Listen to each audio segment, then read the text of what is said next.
ठीक है, यहाँ पे लिखा हुआ है कि एक ऑर्डर ट्रिपल जो रहता है, ये VF वाला जो बताई हूँ स्टार्टिंग में, बहुत अच्छे से बताई हूँ कि ये ऑर्डर ट्रिपल क्या होता है। ठीक है, तो इसी को हम लोग वेक्टर स्पेस बोलेंगे। ठीक है, और ऐसे बोलते हैं, देखो, vector space over the field F, मतलब यहाँ पे क्या चीज बहुत इंपॉर्टेंट है, ये F। ऐसा सिर्फ वेक्टर स्पेस नहीं बोला जाता है, हम लोग बोलते हैं vector space over the field F। ठीक है, if the following condition satisfied, मतलब क्या होगा यहाँ पे, अगर ये जो कंडीशंस नीचे लिखे हुए हैं वो सेटिस्फाई हो रहे हैं, इतने सारे कंडीशन है और भी है उधर। ठीक है, तो अगर ये सेटिस्फाई हो रहा है, ठीक है, तो ही हम लोग बोलेंगे कि वेक्टर स्पेस है। ठीक, देखो सबसे पहला क्या है, सबसे पहले बात की जाएगी इसके बारे में, ये वाले के बारे में। ठीक है, V+ के बारे में। तो वहां पे क्या लिखा हुआ है कि V+ के बारे में सबसे पहले बात हो रही है, तो यहाँ पे 1 करके डॉट लिखा हुआ है ना, तो ये इसी के बारे में है एक्चुअली, फिर उसके बाद इसके बारे में बात होगी। तो यहाँ पे क्या बोल रहा है, there is a defined and internal a composition in V called addition of vector and denoted by plus. तो यहाँ पे क्या होगा, यहाँ पे एक इंटरनल कॉम्पोजिशन रहेगा प्लस, ठीक है, किसके अंदर, V के अंदर, उसको हम लोग बोलेंगे addition of vectors and it will be denoted by the plus symbol. ठीक है, and also V+ is an abelian group, that means the elements of the V, ठीक है, the set V is a set of vectors. इसमें क्या याद रखना कि V के अंदर जो एलिमेंट्स होंगे वो क्या होंगे, वेक्टर्स होंगे, उस पे प्लस ऑपरेशन लगेगा। ठीक है, और ये V जो है वो प्लस के साथ अबेलियन ग्रुप बनाएगा। उस दिन हम लोग ग्रुप का प्रॉपर्टीज देखे थे अच्छे से, एक बार यही चीज रिपीट होगा। देन अबेलियन ग्रुप में क्या होगा, देखो सबसे पहला होगा closure property. Closure property means if V is closure, means क्या होगा, अगर V जो है, V और alpha and beta belongs to V, मतलब V के अंदर का 2 एलिमेंट है, एक अल्फा है एक बीटा है। ठीक है, तो मतलब अल्फा प्लस बीटा ये भी बिलोंग कर जाएगा V में, तो हम लोग इसको बोलते हैं कि ये क्लोज्ड है, क्लोज्ड। ठीक है, क्लोज्ड है with respect to addition, that means if the alpha and beta belongs to V, then their summation or the plus sign, ठीक है, alpha plus beta, that also belongs to V। ठीक है, अब यहाँ पे और एक चीज लिखा हुआ है, this applies for every alpha beta belongs to V, that means कि जितने भी अल्फा बीटा रहेंगे, for every लिखा हुआ है ना, that means it applies on the whole element। ठीक, अब यहाँ पे क्या होगा, कम्यूटेटिविटी। कम्यूटेटिविटी बहुत सिंपल सी चीज है, क्या चीज, कि alpha plus beta is equals to beta plus alpha, ये सबके लिए होगा। ठीक है, ये चीज ध्यान रखना। नेक्स्ट आते हैं एसोसिएटिविटी। एसोसिएटिविटी कई बार बताई हूँ, सिर्फ ब्रैकेट इंटरचेंज होता है और कुछ भी नहीं होता।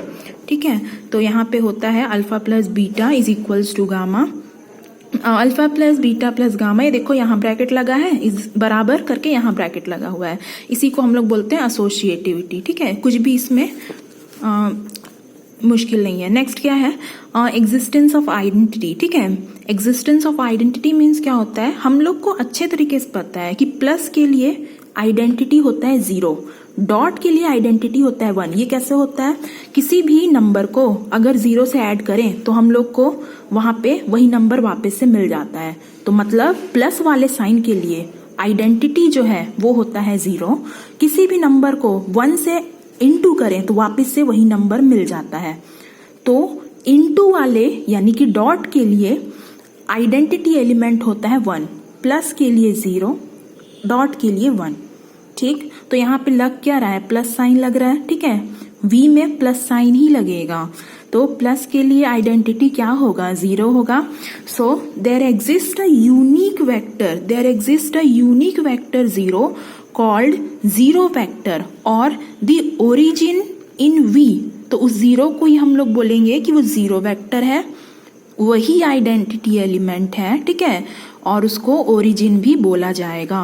नेक्स्ट, अगर उस 0 को किसी भी वेक्टर के साथ हम लोग ऐड कर दें तो वापस से हमको वही वेक्टर मिल जाएगा। ठीक है, alpha plus 0 is equals to alpha, इसी को ये भी लिख सकते हैं, ये भी होगा फॉर एवरी अल्फा के लिए।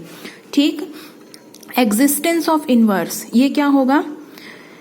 अगर अल्फा कोई हमारा वेक्टर है तो इसका इनवर्स क्या होगा? इनवर्स हो जाएगा इसका माइनस अल्फा, क्योंकि यहाँ एडिशन की बात हो रही है। क्यों? क्योंकि यहाँ पे अगर अल्फा को मैं माइनस अल्फा के साथ ऐड कर दूं तो ऐड करने पे आंसर मिल जाएगा 0। तो इसीलिए अल्फा का एडिटिव इनवर्स जो है वो माइनस अल्फा होगा, अपोजिट साइन के साथ लेते हैं। इन केस अगर डॉट वाला ऑपरेशन रहता है, देखो 2 ऑपरेशन हमको एकदम दिमाग में रखना है, एक प्लस वाला एक डॉट वाला, ठीक है।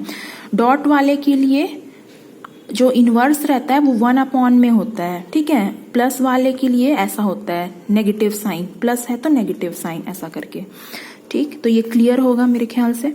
नेक्स्ट क्या होगा, जैसे ये होगा सेकंड प्रॉपर्टी, ये देखो 2 पॉइंट करके लिखा हुआ है ना, ये किसके लिए है? ये फील्ड के लिए है। मैंने बताया था 3 चीजें देख रहे हैं ना, तो यहाँ पे एक तो सबसे पहले v प्लस के साथ था, फिर f डॉट के साथ, प्लस डॉट के साथ, तो ये दूसरा वाला जो लिखा है ना वो उसी का है, उसके बारे में बताएगा वो। तो f क्या होता है, जैसे there is define an external composition, that means मैंने ये बताया है कि f जो है उसके ऊपर डॉट प्रॉपर्टी लगेगा, मतलब प्लस भी रहता है डॉट भी रहता है, ठीक है। तो लेकिन यहाँ पे डॉट के बारे में बात करेंगे। डॉट को बोल रहे हैं यहाँ पे कि एक एक्सटर्नल कॉम्पोजिशन होता है, लेकिन प्लस भी लग सकता है। ये मत सोचना कि यहाँ सिर्फ एक्सटर्नल कॉम्पोजिशन लिखा है फील्ड के लिए तो सिर्फ डॉट ही लगेगा क्या, ऐसा नहीं होता है, ठीक है। प्लस भी लगेगा, बट वो स्पेसिफिकली डॉट के बारे में बता रहा है क्योंकि प्लस के बारे में ऊपर ही भी बता चुका है, इसलिए। So in V, over field F is called scalar multiplication denoted by dot connecting the group and the field। मतलब ऊपर क्या बना है अभी, ग्रुप बना है, और ये क्या बन रहा है अभी, फील्ड बन रहा है। तो वहां पे प्लस वाला ऑलरेडी बता चुका है, यहाँ डॉट वाले को सिर्फ एक्सप्लेन कर रहा है। Connecting the group and field मतलब करेगा क्या, यहाँ पे ये जो डॉट है वो क्या करेगा, दोनों एलिमेंट्स को ऐड कर देगा, कनेक्ट करेगा। A बिलोंग्स टू F, मैंने बताया है कि F हमारा फील्ड है, वहां पे वेक्टर्स नहीं पाए जा सकते, वहां पे सिर्फ और सिर्फ स्केलर पाया जाएगा। तो A कोई स्केलर है, कांस्टेंट है, वो फील्ड F में बिलोंग करता है, ठीक है। और A बिलोंग्स टू V, ठीक, मतलब ये एक्चुअली A नहीं है, सॉरी, है ना, ये है अल्फा हमारा, सॉरी अल्फा है वो, A नहीं है वो, क्योंकि V में कभी भी अल्फा ही बिलोंग करेगा, ए नहीं, ठीक है। तो दैट इम्प्लाइज ए अल्फा, बीच में कुछ नहीं, मतलब डॉट है, belongs to V for every a belongs to F and alpha belongs to V. इसका मतलब ये है कोई स्केलर है एफ में, कोई वेक्टर है वी में, तो ए इंटू अल्फा मतलब ए इंटू अल्फा ये भी बिलोंग कर जाएगा वी में। वी में क्यों बिलोंग कर रहा है, देखो स्केलर और वेक्टर, ठीक है, दोनों का जो प्रोडक्ट होता है, जो मल्टीप्लिकेशन होता है, वो अगेन क्या बन जाता है, अगेन वो वेक्टर बन जाता है, ठीक है ना। जैसे हम लोग किसी भी वेक्टर में कांस्टेंट को गुणा कर दें, मल्टीप्लाई कर दें, तो वो क्या कांस्टेंट बन जाता है, ऐसा नहीं होता है, वो वेक्टर ही रहता है। तो बस वही चीज हो रहा है यहाँ पे, कांस्टेंट है, वेक्टर में गुणा कर दिए, तो वो एक्चुअली क्या है, ये एक्चुअली में है क्या, ये वेक्टर ही है, ठीक है। वेक्टर है तो कहाँ बिलोंग करेगा, वी में बिलोंग करेगा। This applies for every a belongs to F and for every alpha belongs to V, for every elements के लिए होगा जो भी होगा, ठीक है। ये चीज है। थर्ड वाले में आएंगे हम लोग, ठीक है। यहाँ तक अच्छे से क्लियर करो और मेरे ख्याल से यहाँ तक समझ में आ रहा होगा। डेफिनेशन इसका आता है, ठीक है। थ्योरम्स जो है एक्चुअली में डेफिनेशंस पर पूरे डिपेंडेंट है, तो डेफिनेशन तो बिल्कुल याद होना ही चाहिए, ठीक है, ये चीज है।